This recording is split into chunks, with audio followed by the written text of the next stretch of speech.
Welcome to Studies Show, the show where we sometimes talk about IBS hypnotherapy. I'm Dan Brubaker. IBS stands for Irritable Bowel Syndrome.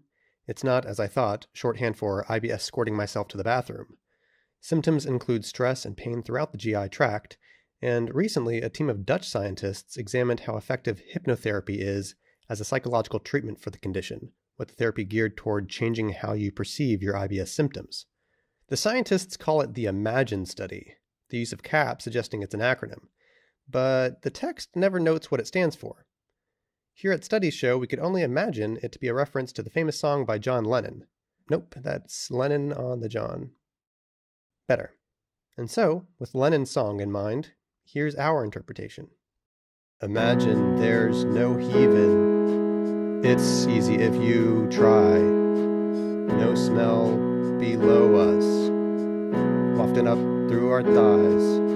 Imagine no more people waiting for today's ooh. This, of course, was not what the hypnotherapy involved, but props to our boom operator Meg for modeling for those photos. She unabashedly suffers from IBS herself and clearly has a great sense of humor about it.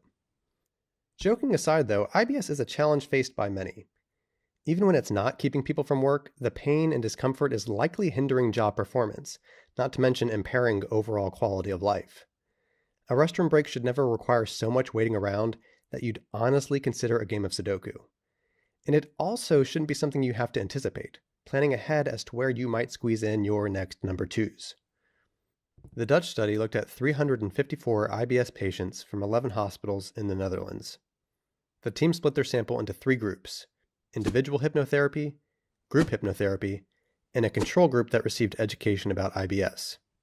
Side note, compared to such a large group of potentially constipated people, you'd actually find fewer clogs in a Dutch shoe shop.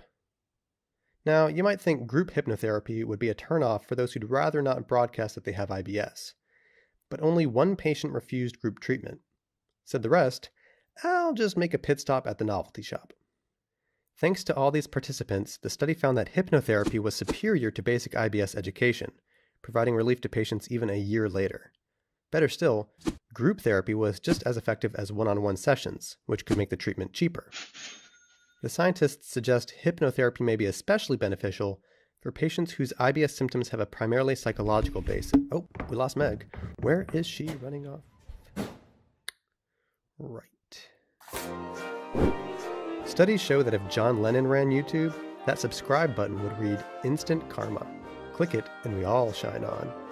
Okay, I like it, but how could any study show that?